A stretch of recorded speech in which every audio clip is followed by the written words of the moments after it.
Good afternoon, good morning, good evening, wherever you are in the world. London News. What you're about to see here is an absolute disgrace.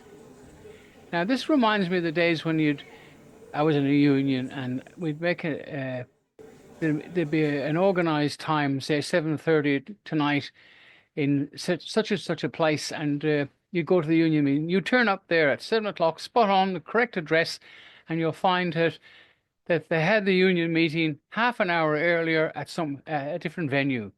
But have a look at on the left here. They're making decisions, but nobody in the parliament. And I remember looking at an Irish parliament and thinking, where are all those useless bastards called politicians? And I didn't realize by chance I came across on Sky. I had a look, and here they are making decisions, making laws, passing BS, and there's nobody in the bloody place. And then they ring the bell and they bring in people. Just have a look. Lock the doors. The question before the House is the motion be agreed to. Ayes will pass the right of the chair and the noes to the left. I point the honourable members for Collare and Fowler as tellers for the ayes, and the honourable members for Werriwa and Bean as tellers for the noes.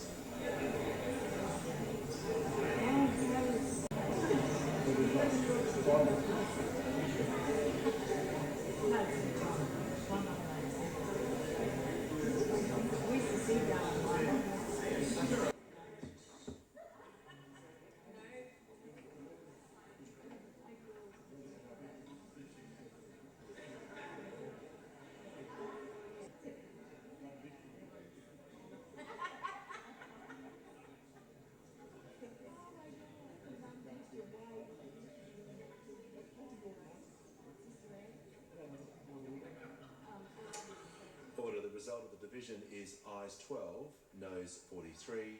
The matter was resolved in the next. The question is the bill be read a second time. I'll put the question. Those opinion say aye, against no.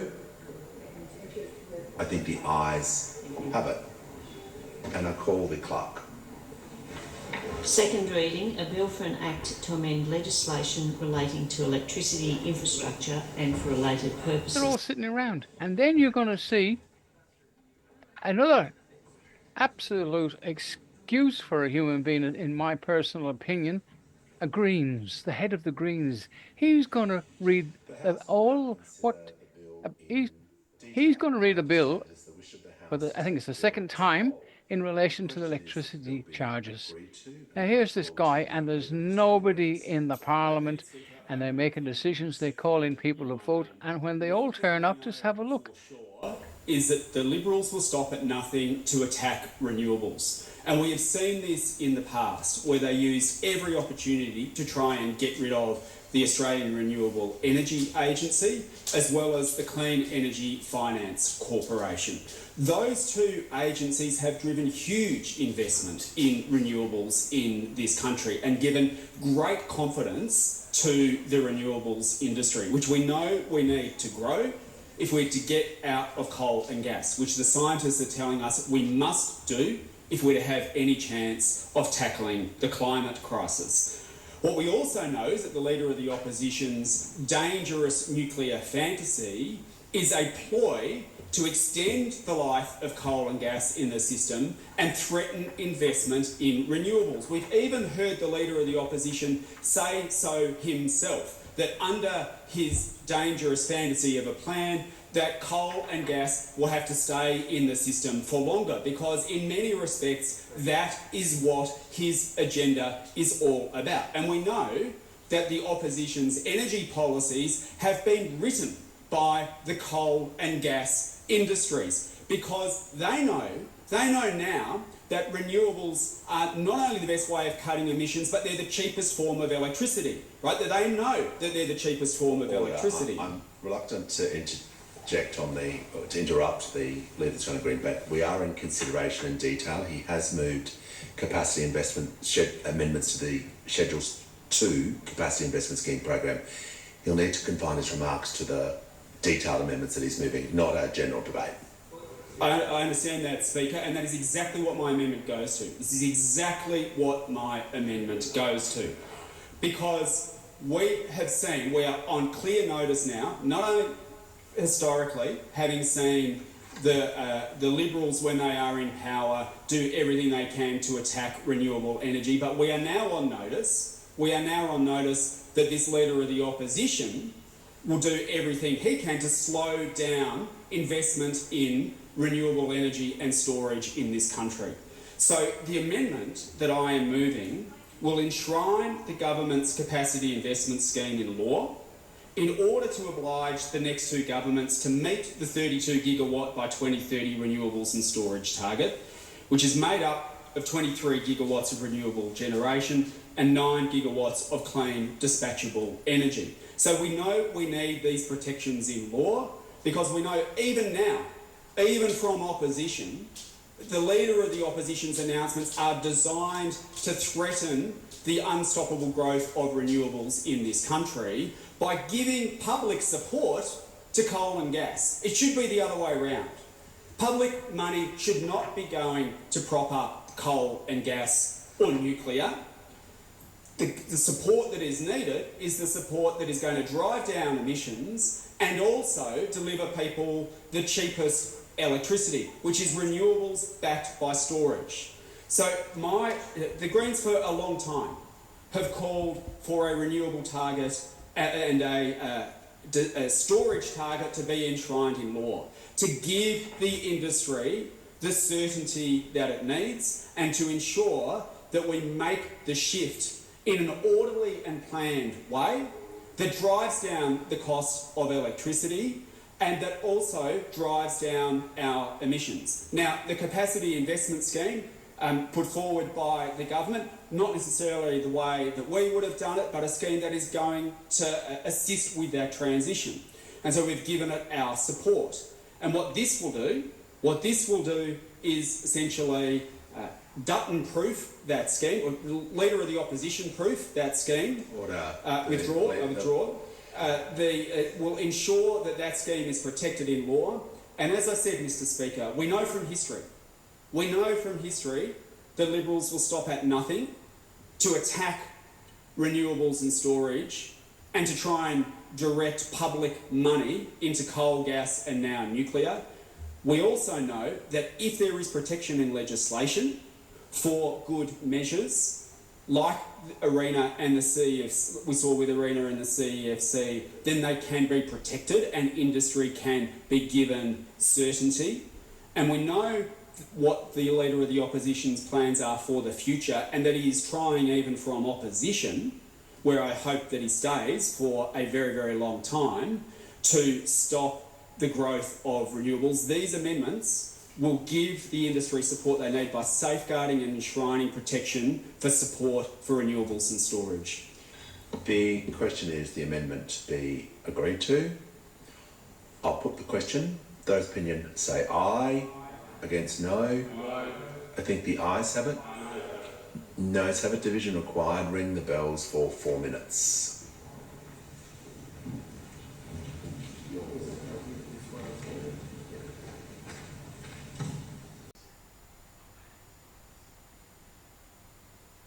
The noes to the left. I point the honourable members for Werriwa and Bean as tellers for the ayes, and the honourable members for Parkes and Gray as tellers for the noes.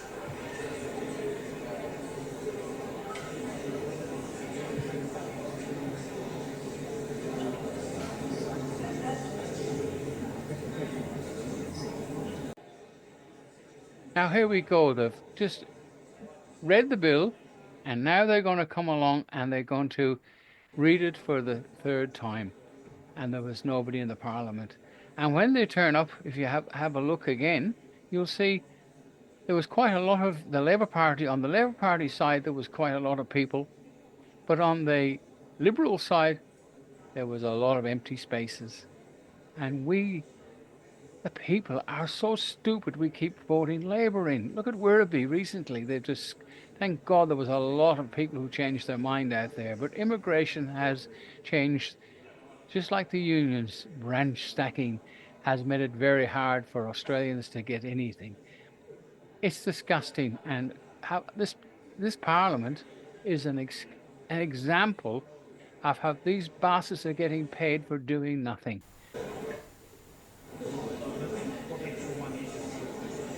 The question now is that this bill as amended be agreed to. I'll put the question. Those opinions say aye, against no. The ayes have it. Those have a division required. Ring the bells.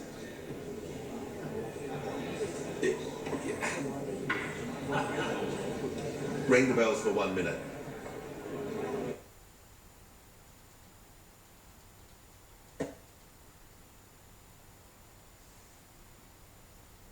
The noes to the left. I appoint the honourable members for Werriwa and Bean as tellers for the ayes, and the honourable members for Parkes and Grey as tellers for the noes.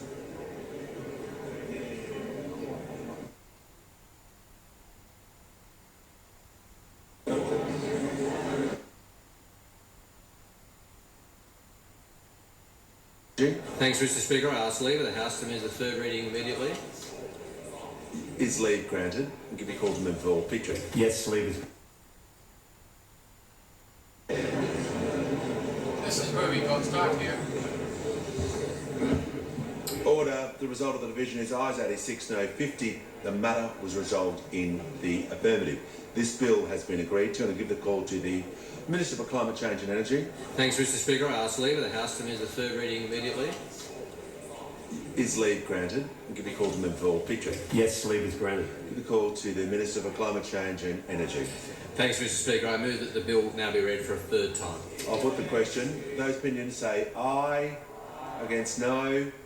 I think the ayes have it, and I call the clerk. Now, this policeman, 30 years service, and now he's retired. What a loss. He's still a young man. What a loss to the police force, or police service, which it should be called, right? And the police commissioner is getting it in the neck from the people on the ground. And it's not his fault. It's the politicians. The leader here in Victoria, she was never elected. She doesn't even give us stuff. And in Werribee, they squeezed back in again. And the same thing happened earlier on. They squeezed in every time. I think what people got, that medication where they got something stuck in their elbows or something, remember that? Has really interfered with their brain. Because if we keep this up, we've got nothing. We've got nothing anyway. Youth crime epidemic. He spoke exclusively to Chief Crime Reporter Cassie Zervos, and Cassie, he's simply had enough. Well, Mitch, the recently retired officer saw a lot during his 3 decades in the force, but he says our youth crime has spiralled out of control and it's now the worst he's seen it. He's speaking out tonight, hoping something will change fast before another innocent Victorian family falls victim. Lee Nichols dedicated 31 years of his life protecting Victorians. He was recognised for his bravery, saving lives during the Black Saturday bushfires. But our youth crime crisis and weakened bail laws became too much. It's just spiraled out of control, and it's going to keep getting worse unless something's done about it, for sure. The former detective sergeant retired from the force in August last year after working in 2 gang crime task forces. Now we see offenders up to 4 or 5 plus times on counts of bail.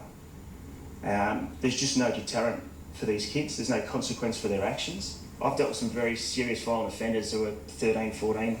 We've had 12-year-olds pinching cars. When you say your hands are tied, do you mean by the courts? Yeah. By the courts, they are going in and out of court and nothing is happening to them. They quite happily brag that they know that they're going to get released. They draw other kids into it. The other kids might be a bit apprehensive. They say, don't worry about it because nothing will happen to you. Do you think any of these children who are committing such violent crimes can be rehabilitated? Look, in my experience, no. Once they start, they don't stop. The escalation in violence has stunned the 52-year-old. That is someone who's made a conscious decision to offend and keep offending. And it gets to a stage where we have to go, what's more important? The good people of Victoria, who are running scared of this sort of stuff, or these offenders who don't care about getting caught, about committing crimes, or about hurting people. We're committed to being able to clamp down on bad behaviour so that Victorians feel safe and are safe. It is a number one priority for us, just as it is a number one priority for the Victorian community. Bail needs to be something that people know is a chance and a last chance. With a final plea before another innocent Victorian is killed in a spiralling crime crisis. Your community is scared. Talk to police, get it fixed.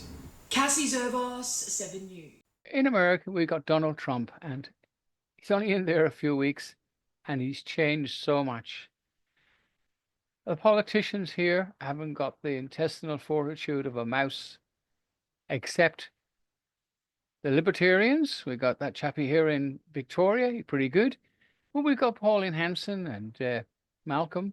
Perhaps One Nation and the Libertarians should be the so-called preferred parties, because the other gooses, although the Liberals are trying to get rid of a lot of things, the two flags and stuff, which is a good idea, but they still want climate change. So you can have your cake and bloody eat it. But having a look at the Parliament should make up your mind that we have to do something. Then we got Berwick Council, which were shut down for corruption, stealing people's cars, driving onto private property with a tow truck, taking two vehicles off the property without even saying who they were. And I was lucky enough that the people who this happened to, which will be following this up, they found out from a worker in the council. Now, the common law court will be taking care of this because we have the authority to do so. We need your support. But just look at the Parliament. It's an absolute joke, and it's going to get worse, if it can get worse. I don't know how much further down with the tubes. We've got to take example from America. End of the BS. It's got to end, guys. Get rid of this. Sorry, Paul, it's not you. Hey, listen, I don't even stay up for New Year's Eve. I don't even see New Year's Eve in, so I tell you, it's definitely not you, it's me. Good. I know it's never personal. It's good to be back with you, Paul. It's fun to be here. Lovely to see you. Now, you know how much we support third parties, but we also support what you have brought to Australian politics. Now, I love that you are putting big bloody ideas on the table going into the election, okay? That rather than people sort of second guessing or thinking or remembering from a couple of elections ago. So let's go through a couple of them, and I wanted people to hear what you had to say about them from your own words. I love the idea that if a husband and wife and husband, one is at home, one is not, one is paying full tax on their wage, no, you get to spread it across the couple, the family. This would save people a shed load of money.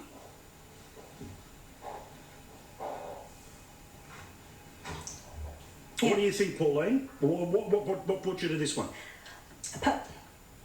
Paul, we've got to cut tax for the general populace out there, and the only way to do it is to look after the family unit. We haven't been looking after the family unit. Both couples have to, both people in a relationship have to go to work, and especially if they've got children. Everyone's suffering with it. Family units breaking down, domestic violence, stress that is happening through finances and all the rest of it. We can keep one of the partners home. I'm not saying just the female want to stay home, and the other part would be the breadwinner. Let's split their income and pay tax on that. If they're earning $120,000 a year, split between the two of them, you're going to save about nearly $10,000 a year. It will help with the children, having one parent home. It's a lot of pluses with it. It will alleviate the pressure on the childcare that we're paying in taxes to childcare, which is now $15 billion a year, which they want to increase even more. And you're also, if you've got a child sick, you don't send them to school, so therefore the health issues as well. So there's a lot of pluses with it, Paul. I want to help the family unit. Yeah, I mean, having somebody in Australian politics talking about that, and the family unit, lots of variations, all the rest of it, right, it is pretty obvious how this works. Again, I want people to go to the website, find out more about all of this stuff. But also, let's talk about immigration, because the reality is that if you add 1.3 million people to the country as they have over the past few years, you make everything worse. Everything from hospital ramping all the way through to rental properties and the rest of it here. What's your plan? What do you want to happen with the number of people who will come in the next few years? The last year we had 700,000 people come in, reduced by 570,000 down to 130,000 till we can manage the migration coming into the country. So cut that to 130,000 a year. I want to deport, there's 75,000 overstayers on visa holders in Australia. Deport those 75,000, get rid of them out of the country. I love it. And the foreign students also, why are we allowing them in the country to actually take up our housing when a lot of them only do about 6 hours a week? Foreign students export about $10 billion in earnings back to their own countries. That is China, India, the UK and the Philippines. So they're only coming out here to work. They use it as a backdoor into our country. Also, I want to see temporary protection visas introduced again, and do not bring in people who are coming from those terrorist countries or with fundamentalist ideology that's incompatible with our culture and way of life. Yeah, fantastic, fantastic. I mean, this is the stuff people want to hear, right? They want to hear it because they are living with the consequences of being told that anything else other than big Australia is somehow backward. No. We want the best Australia. We want the best Australia. Well, we have to, Paul, because they flooded the country only to prop up the GDP, and immigration is a Ponzi scheme, so it's not helping the people here. I'll ask the people, is your way of life any better now than what it was, say, 4 or 5 years ago? You know, are you able to, have you got cheaper rent? Have you got cheaper electricity? All this is due to government policies. Think twice who you vote for and why you're voting for them. Look at the policies. And I'll tell you, while I'm on this, Paul, I tell people about this climate change, the fear-mongering that's going on. People are so, they're not looking at the science behind all this. And I'll warn you, you will die first of lack of hospital care, medications, having those operations that you need, cancer treatment and everything, before you die from climate change in this country. So wake up, Australians. You've been taking us fools and your mugs for going along with it, because this government is destroying the prosperity and your standard of living, your way of life. Yeah, let me preempt the complaints from the Greens. Of course, they will say that natural disasters linked to climate change, the intensity of which, so if people die in those, that would be the scenario. But people know what you're saying. You just know that I can't be bothered with the meeting tomorrow, so let me put their position now. All right, last one here. Let's talk about GST and about how GST could be changed for the better, particularly when it comes to people trying to build something or renovate their own home. When you're building your house, it's up to about 44% of it is in taxes, whether it's stamp duty or GST. What we're advocating is to get rid of stamp duty, to get rid of GST on building materials. So therefore, it will save people. Since COVID, your timber costs have gone up by 200%. Do you know that we import $5 billion worth of timber into the country every year? And also, plumbing and electrical costs in a building site have gone up 100% in materials since COVID. So this is killing the Australian people. Let's take the GST off building materials, give them relief, do it up to 5 years so that we can help those Australians out there to get into their own homes. Now, let's talk about the election and some of the stuff that's happening in the Parliament this week. Hard again for normal people to follow about, you know, when the big two are going to get together and work out the donations cap and the spending cap and all the rest of it. Of the detail that is flowing around right now, does it help or hurt a person like yourself and a party that's wanting to run in every state, as opposed to sort of the doormat Dave, who looks like the cap will be higher if the population is lower?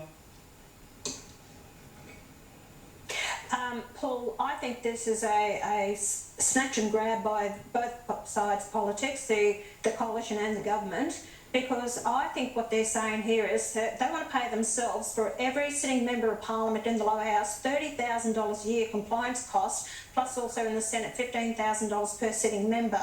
Now, that's going to equate to about the Labor Party picking up $2.7 million.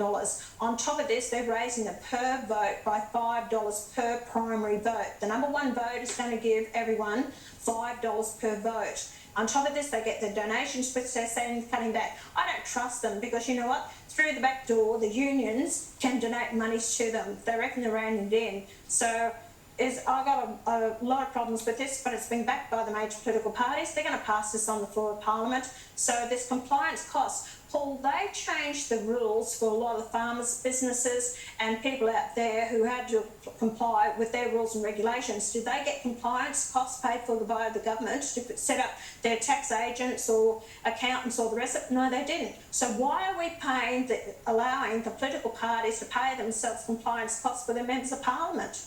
Yeah, 100%, 100%. By the way, $89 million is how much the total amount of money the AEC will take after an election. 89 million, and that's just in the lower house. Let alone, of course, the doubling of that about what's going to happen up in the Senate. It is offensive. It is absolutely offensive. Well, but the stitch-up is going to happen here. They paid out over about 72 million in the last election. After this legislation goes through, it's going to cost the taxpayers about 140 million.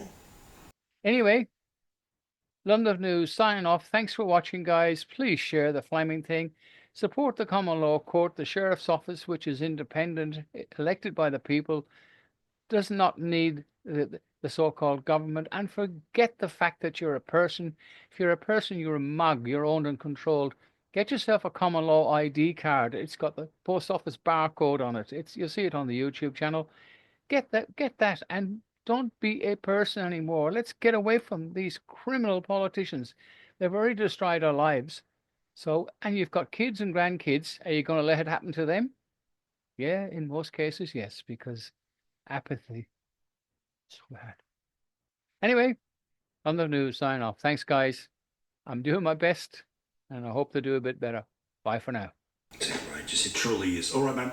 Good to hear from you. We'll see you again many times between now and the election. I want people to talk about policy. I want people to talk about big ideas. And I want people to double-check the One Nation website for more detail about all of that. I'll try and do it with as many parties as possible between now and the election. Quick break. Back with more.